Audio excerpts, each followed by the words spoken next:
그러니까 일반적인 문의 크기는 900짜리를 많이 쓰는데 화장실이라든지 외부 이렇게 좀 찬바람이 들어서 좋을 게 없는 부분, 그런 부분들은 이런 거 화장실 같은 경우 대표적으로 800짜리 씁니다라고 했는데 실제로도 보면 조금 작죠. 저런 부분도 보이실 거고, 기타 이제 도면 기호들 보면서 여기는 고정 유리, 고정된 뭔가가 있는 거고, 그 옆에 달려 있는 출입문 여는 애도 있고, 이런 것도 보이실 거고. 그렇습니다. 창호기요. 창호의 모양을 보면은 요 도면이 좀 살짝 애매하긴 한데 어떤 형태의 창인지 보이세요? 어떻게 생겨 있는지?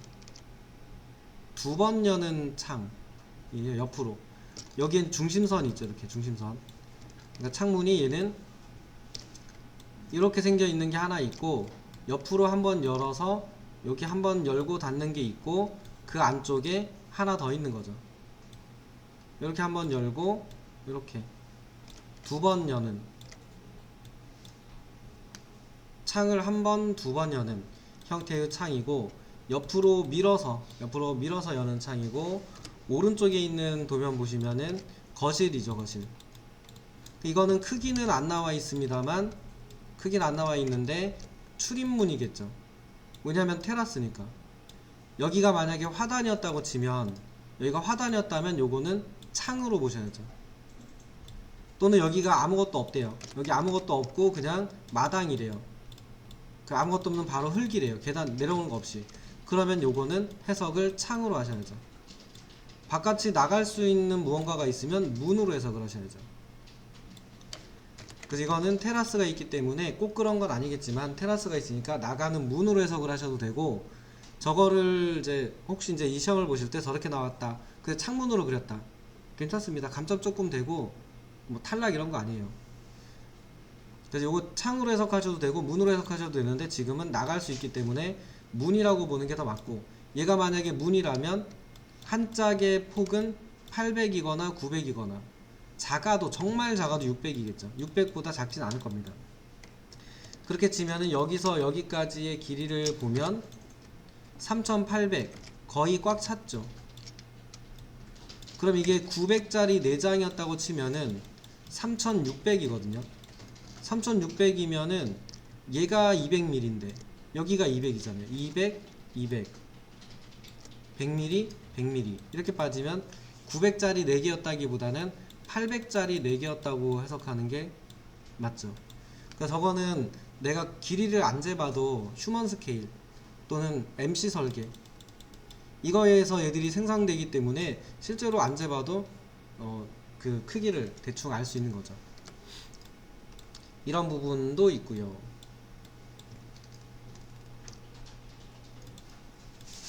그 다음에 조금 잘못된 건지 아니면 옛날식 주택을 그린 걸지는 모르겠습니다만, 요 밑에 있는 선이 표현됐다는 얘기는 문틀이 있는 제품을 썼다는 얘기죠. 문틀이 있으니까 이 선을 그리신 거잖아요. 여기가 없으면, 요즘은 그 방에서 방을 통하는, 실에서 실을 통하는 곳은 아래쪽에 문틀이 없는 제품을 쓴다라고 설명드렸잖아요. 문틀이 없으면 저거는 하늘에서 내려다봤을 때 안 보이기 때문에 안 그리는 게 일반적이고, 화장실 같은 경우는 틀이 있는 제품을 쓰죠. 이런 데는 틀이 있는 제품을 쓰시겠죠. 외부에서 먼지가 들어오든 뭔가 물이 침범해서 넘어오든 이런 걸 방지하기 위해서 틀이 있는 제품들을 많이 써요. 높이 차이가 나서 뭐 이 단 차이가 생기든 이런 경우는 이 선이 나오겠죠. 선이. 그래서 여기는 문틀이 있는 제품들을 일반적으로 쓰겠죠. 근데 여기는 문틀이 있는 제품을 그려 놓으셨는데 시험에서는 여기까지 보는지 모르겠어요. 실질적으로는 이렇게 그렸습니다만, 문틀이 있는 거로 그리든 없는 거로 그리든 크게 상관은 없는 것 같아요. 근데 화장실이 잘렸을 때는 반드시 그려주세요. 방이 잘렸을 때는 안 그려도 상관없는 것 같아요. 실제로도 뭐 요즘 안 하니까 이제 그런 게 있고,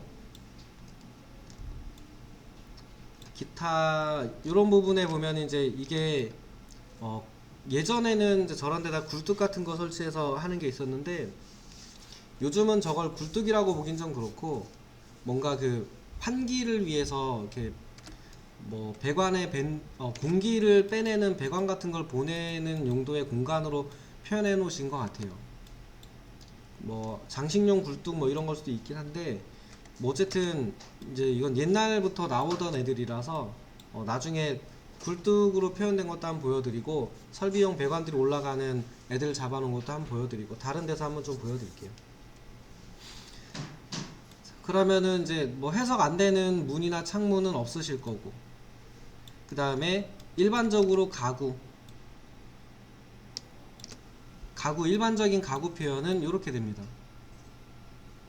그러니까 실내 건축에서 인테리어 도면을 세부적으로 그린다라고 하면 저렇게 안 그리는데, 건축적인 표현으로 여기에 어떤 가구가 있음이라고 하는 그 크기, 규모, 여기다가 고정되어 있는 가구 설치할 거임, 이런 것들 있잖아요. 그런 표현은 전부 다 네모박스에 짝대기 하시면 돼요. 안방에 예를 들어서 안방에 장롱을 내가 설계한다. 그러면 라이브러리 갔다가 문 열리는 거 이렇게 넣고 하시잖아요. 뭐 좋은 방법입니다. 좋은 방법인데 그냥 이렇게 해놓으셔도 괜찮아요. 계획 설계 때는 찍 해놓고 장농 이렇게 설계하셔도 돼요. 장농 놓을 자리를 설계했음 정도니까 세부적인 설계의 내용을 세부적으로 보여줘야 되는 단계가 아니다 그러면 저 정도로 해서 위치만 잡고 넘어가셔도 돼요. 지금 그리고 있는 도면 하실 때도 주방 같은 거 하실 때 막 싱크대 막 갖다 놓고 라이브러리 놓고 자르고 붙이고 하시잖아요. 그거 그냥 600mm 옵셋 하셔서 선 여기다 세면대 같은 거 있으면 세면대 같은 거만 하나 이렇게 갖다가 놓으셔도 돼요. 왜냐면 지금은 상세하게 도면 그리는 단계가 아니라 계획하시는 단계잖아요. 그러니까 지금부터 쟤네를 해놓으면 나중에 여기다 마감재 붙이셔야죠 라고 하면 걔네들 다 빼내야 된다고요. 다 자르고 붙이고 다시 하셔야 돼요.